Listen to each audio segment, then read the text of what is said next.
Existem alguns momentos na vida que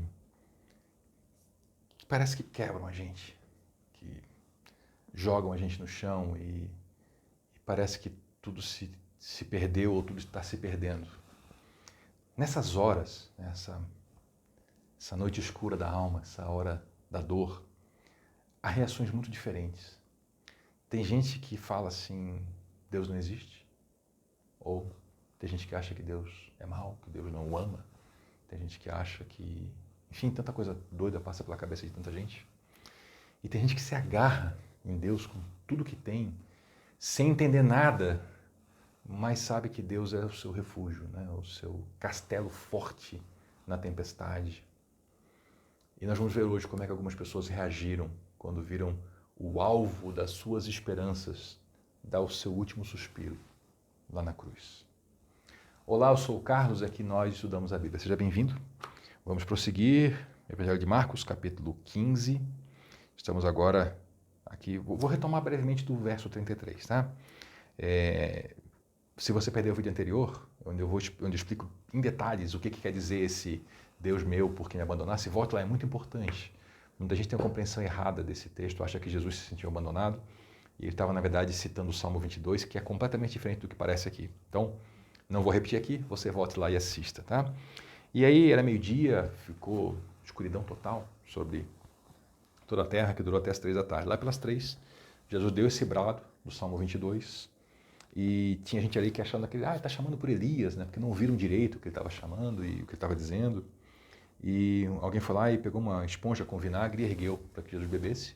Isso aqui não tem nada a ver com aquele momento antes da cruz, onde ofereceram vinho misturado com mirra, que era um anestésico, né? Jesus não aceitou isso aí, ele foi consciente para a cruz. E aí tinha gente, vamos ver se Elias vem tirar ele daí, né? Porque Elias, ele é um grande nome na história de Israel. Para muita gente, ele é assim, o grande profeta. Só para você ter uma ideia, só existiram 2 homens na história que não morreram. Elias e Enoque, né? Os 2 foram vivos para o céu, foram trasladados para o céu em vida. E Elias é uma figura muito importante. Então eles vão ver, vamos ver se Elias dá o aprovo para esse aí, né? Na verdade era Jesus que dava o seu aprovo para Elias. E Jesus então clamou em alta voz e deu o último suspiro. Imagina quem era discípulo dele, né? Quem tinha esperança ainda. Eles não entendiam que ele era o Messias no sentido que as Escrituras traziam. Eles pensavam num Messias, num guerreiro, num general, né? E aí é aquela coisa, enquanto tem vida tem esperança, né? Vai que ele desce da cruz mesmo, tem o desafio, né? Desce da cruz, vai que ele desce. E aí ele morre. E como é que as pessoas lidam com isso? Como é que os discípulos lidam? Porque nesse momento os discípulos não estavam entendendo. Ele falou isso várias vezes, queria morrer e ressuscitar, mas não entrava na cabeça deles. E aí ele morreu. Nesse momento, a cortina do santuário do templo se rasgou de alto a baixo. Aqui eu tenho que lhe dar uma explicação do que isso quer dizer, isso é muito importante. A gente não pode passar assim. Primeiro, naquele momento ali, e para toda a nação de Israel, templo só tinha um no mundo, que era ali em Jerusalém. E muita gente considera hoje templo qualquer lugar onde se reúnem pessoas para celebrar um culto, né? E aqui não era isso não, só tinha um templo na face da terra. Quem queria ir para o templo, o sujeito morava lá na Grécia. Ele queria ir para o templo e tinha que viajar para Israel, para Jerusalém, para ver o templo. E o templo tinha locais, vamos dizer assim, mais públicos e locais mais sagrados. Tinha um local mais sagrado de todos, lá dentro, onde só entrava o chefe dos sacerdotes e só uma vez por ano. Então o lugar ficava lá vazio. E aí esse lugar era fechado com uma cortina, que fazia a separação entre o Santo dos Santos e o Santo. Era o nome dos lugares. E aí representava lá, era simbolizado a presença de Deus, o Santo dos Santos. Quando Jesus morreu, essa cortina rasgou de cima a baixo, sozinha.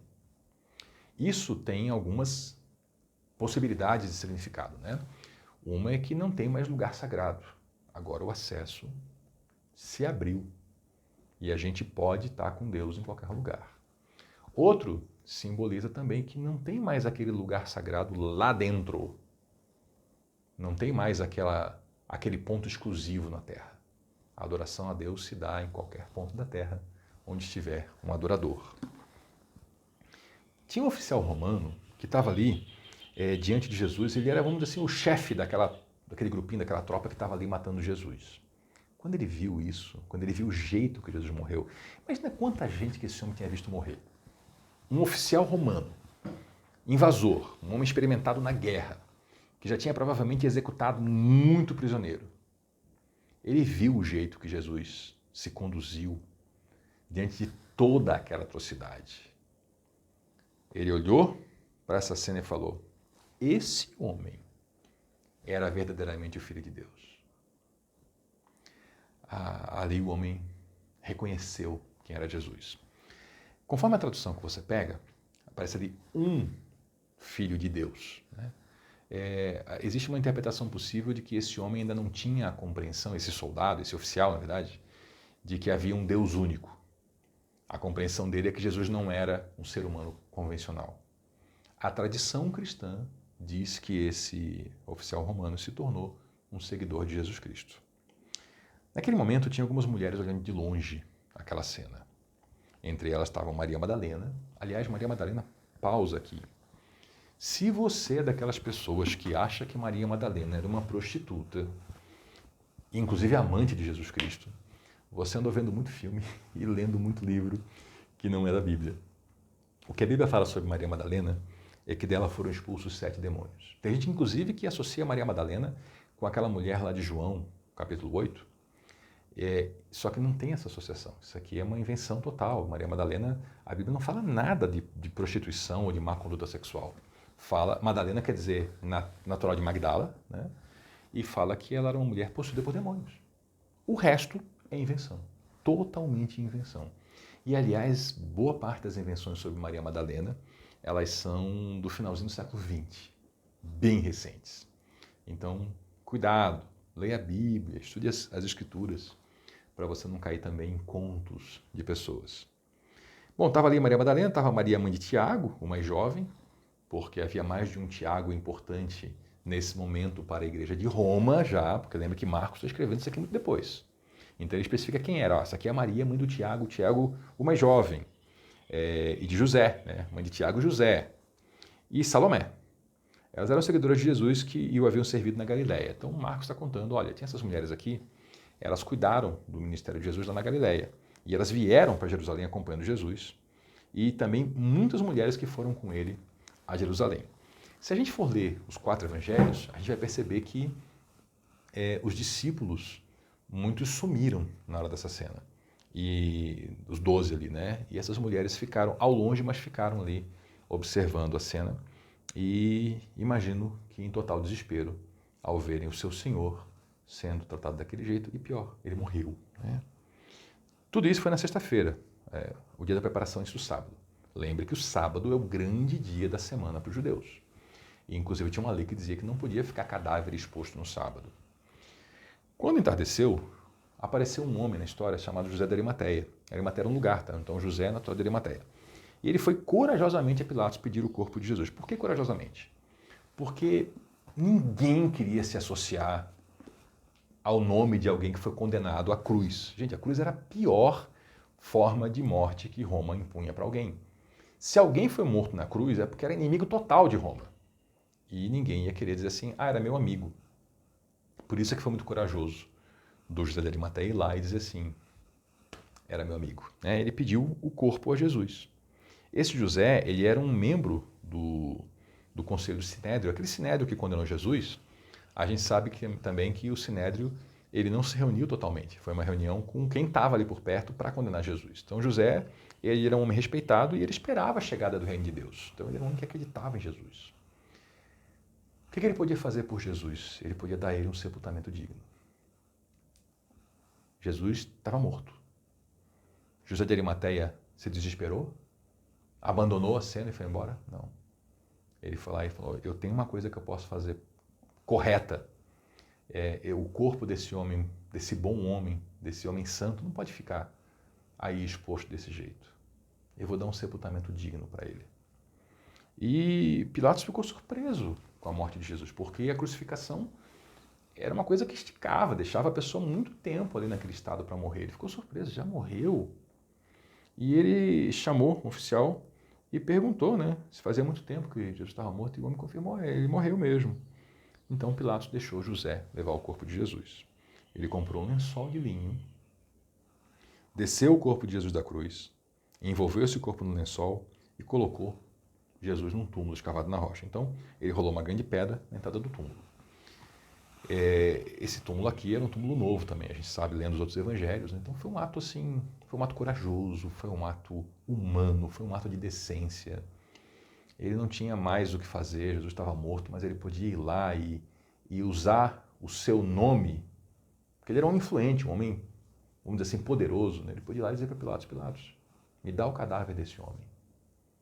E ele usou essa influência para poder obter o cadáver de Jesus Cristo. Comprou um lençol, envolveu, né? Ele embalsamou o corpo de Jesus, ele preparou o corpo para um sepultamento, sepultou num túmulo escavado na rocha, rolou uma pedra para selar esse túmulo e deu a Jesus, então, um sepultamento digno, um sepultamento decente.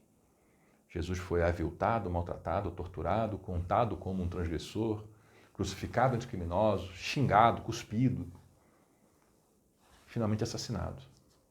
Mas José de Arimateia falou, eu posso fazer alguma coisa ainda. Eu posso usar meu nome, minha influência, meu dinheiro, e eu posso dar um sepulcro digno. E isso entrou para a história. Isso, na verdade, mudou a história, né? Nós estamos aqui 2000 anos depois lendo isso. Veja que quando alguém resolve fazer uma coisa correta, às vezes não se tem noção do tamanho do impacto disso. José de Arimateia. 2000 anos depois, eu e você falando sobre ele, sobre o seu ato de dignidade e decência, mesmo quando todas as esperanças pareciam perdidas. Ele não fugiu, ele não se escondeu, ele fez o que podia. E ele se arriscou muito, muito. Então Maria Madalena e a Maria, mãe de José, viram onde o corpo de Jesus tinha sido sepultado. E esse é um momento de trevas sobre a terra. Nesse momento Jesus está morto. Os discípulos debandaram, as mulheres ficaram, José de Arimateia foi lá e deu a cara.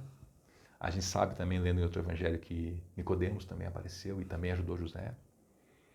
E assim, essa página tão escura da humanidade, ela vai sendo virada rumo à luz da ressurreição. Convido você a continuar lendo esse texto comigo, para a gente ver esse momento glorioso, onde o Filho de Deus, que entregou sua vida por nós, toma a sua vida de volta. Ele a entregou e ele toma de volta essa vida. E volta para nós. Muito obrigado por nos acompanhar até aqui. Eu sou o Carlos e aqui nós estudamos a Bíblia. Até a próxima.